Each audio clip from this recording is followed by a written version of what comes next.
Fairies and Flowers. Poems by Francis Ward.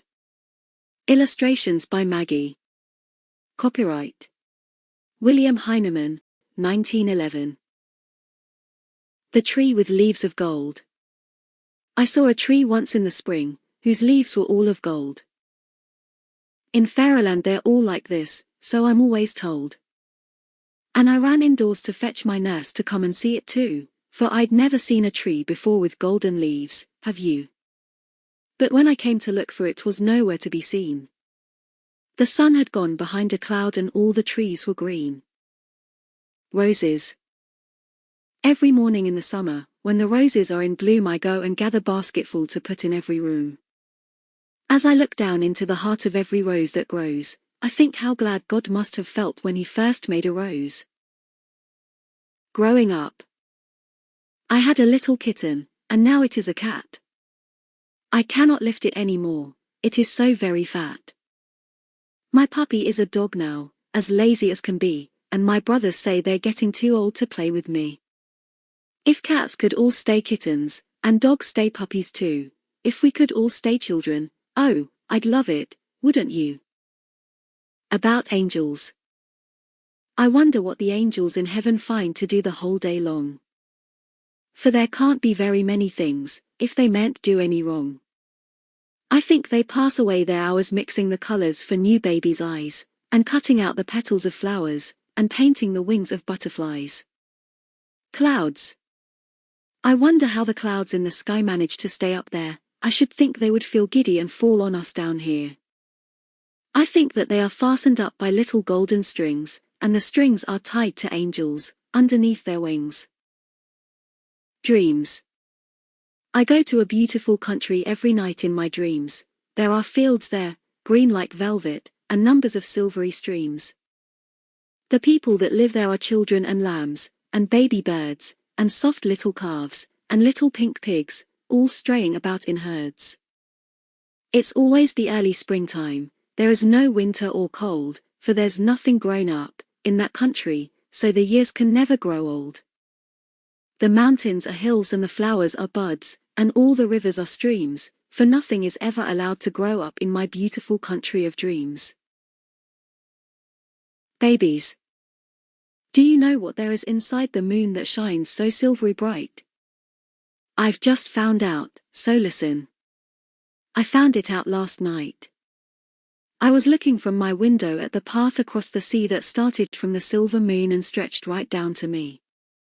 And suddenly there opened in the moon a little door, and out of it came angels, millions I am sure. And they carried babies in their arms, as tiny as could be, and they all came dancing down the path that lay across the sea. And where the silver pathway stopped, among the shells and foam, they all flew off in different ways to find each baby's home. And so inside the silver moon behind the little door, is where new babies come from, which I never knew before. Churches. I wonder why all churches are made so very dim. Sometimes you cannot scarcely see the number of the hymn.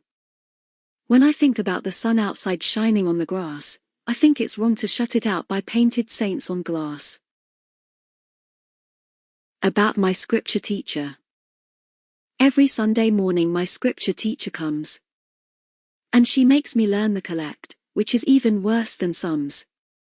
And she talks about good children, who do no naughty things. She says they are angels, when they die, with golden harps and wings. And once I made her angry, her voice got loud and sharp, 'cause I said I'd like my garlywog better than a harp. About an angel. An angel came to me once in a dream, she came through my window on a moonbeam. She looked at me and her eyes were mild as she stood at the foot of my bed and smiled. And then to the window she softly trod, and flew up a moonbeam back to God. The Empty Nest. One sunny day in summer, I was walking 'neath the trees, when I heard an oak tree sighing, though there wasn't any breeze. I looked up through its branches, and I whispered, "Dear oak tree, tell me why you're sighing," but it wouldn't answer me. Then I climbed up in its branches, and I sat on one to rest, and there, among the soft green leaves, I found an empty nest. And I knew then why that oak tree sighed, though there was no wind that day, it was thinking about the empty nest, and the birds that had flown away. The lazy wave. A little wave once in the sea grew tired of its lot, and it thought it wouldn't matter if it were there or not. So one morning when the tide went out it stayed inside a pool, and slept all day among the rocks all comfortable and cool. But a fairy, flying past, looked down and saw the wave quite well, and she shut it up, as punishment, inside a hollow shell. And that's why, when you hold a shell close up to your ear, you hear the sound of waves inside. It's the lazy wave you hear. About night. Night is made of velvet, soft and purply blue, like my dress for Sundays was when it was new. I think night is a carpet which the angels spread over all the world as we are going off to bed. And they dance upon the carpet until it's worn away, and when we see the light come through we know that it is day. About autumn. It's autumn now, and all the leaves have fallen from their trees. They dance around, upon the ground, merrily in the breeze. You'd think they would be sorry to leave their trees and fall, but they whirl and dance the whole day long, and do not mind at all. But the leafless trees are sighing, and they all look cold and sad, and I think they must feel sorry to see their leaves so glad. Shadows. Sometimes when it's very cold indeed nurse lights a fire when I go to bed, and after she's gone, grey fairies come and dance on the wall above my head. They never stand still, or rest at all, but they dance and twirl, and jump and leap higher and higher, all over the wall, till the fire goes out, and then they sleep. And once I softly got out of bed to dance with the fairies on the wall, but they went away and I bumped my head. They were nothing but shadows after all. Why the moon is white. I often look up at the moon and wonder why it's white, instead of golden like the stars that twinkle all the night. I think the souls of lilies that bloom in the month of June and all white birds and butterflies go to the moon. About fairies. I saw some fairies once sitting together, combing their hair with a sparrow's feather. Some others were dancing, and some were singing, and the bluebells nodded and their bells were ringing. But the fairies saw me with their little bright eyes, and they all flew away on butterflies. About a snail. I said once to a great big snail, whose house was brown and black, I wish that I could see inside that house upon your back. And the snail just stepped out of his house, and said, in tones of pride, look in, I hope you'll like it. So then I looked inside. And in his little house I saw a table and some chairs, and a bed was in another room up a little flight of stairs. And on his table, ready for his dinner, I suppose, was one of mother's pansies and half a yellow rose. I think I could have stayed there looking in all day, but the snail went in his house again and slowly crawled away. The silent garden. Silent is the garden where we used to play. Do the birds still sing, I wonder, all throughout the day? Silent are the echoes and the paths are bare. Are the flowers as sweet, I wonder, as when we wandered there? Sadder is the garden we played in long ago, and sadder are our hearts, because of all we know.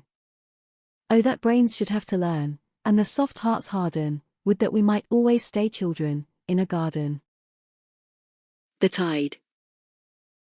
While we're having meals or lessons, and while we're being dressed, the tide is flowing in and out without a minute's rest.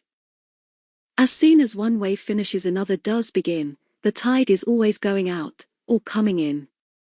All the night we lie asleep till morning comes once more, but the waves are always breaking, breaking on the shore. Poor sea. Poor sea, that's always moving, how tired you must be of always going in or out with never any rest. Poor sea. Your waves are green with spray on top, and you are clear and deep. Poor sea, why don't you ever stop and have a little sleep?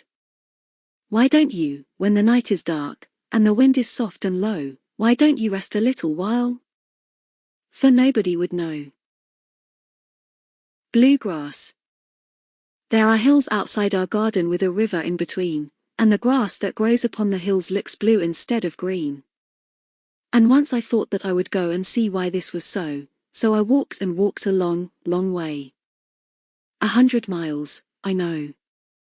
And when at last I got there, plain green grass did I find, and all the blue was round our house which I had left behind. Falling stars. There's a special room in heaven with nails all down each side, and hanging from the nails are strings, to which the stars are tied. Some stars are most conceited at being up so high, and they hate to think they're hidden when a cloud comes sailing by. And they grumble sometimes to themselves if a cloud is rather slow. For they hate to think they can't be seen by all the world below. And it makes God very angry as he watches from afar, for he knows that clouds do much more good than any twinkling star. So he goes into the star room, and he cuts the cross stars' strings, and drops them out of heaven, for he hates all grumbling things. Butterflies. How happy butterflies must be, they pass away their hours talking to the birds and bees, and kissing all the flowers. They whisper to the little birds sweet things as they go by, and they fly up through the fleecy clouds right into the sky. They play with all the baby birds, for birds are their best friends, and all their days are happy until the summer ends. And then they hide beneath the shade of some rose bush and die, and the roses drop their petals to bury them where they lie. Cheerfulness. My brothers are cheerfulest making a noise, or spoiling and breaking each other's toys. And I am most cheerful, 'tis sad, but quite true, when I'm doing a thing I've been told not to do. And what I don't see, and I wish that I could, is that mother's most cheerful when we're being good. Larks. I think I've found out why the larks always want to fly right straight up to heaven. I think that this is why. Children when they die, become angels, so they say, and I think that they must find it hard to be so good each day. And I think that if they quarrel, or make unkind remarks, the punishment God uses is to turn them into larks. And that is why we see them even in the rain, they're trying hard to find the way back to heaven again. My friends the apple trees. When my brothers all go back to school, and my sister reads all day, there's no one I can play with to pass the time away.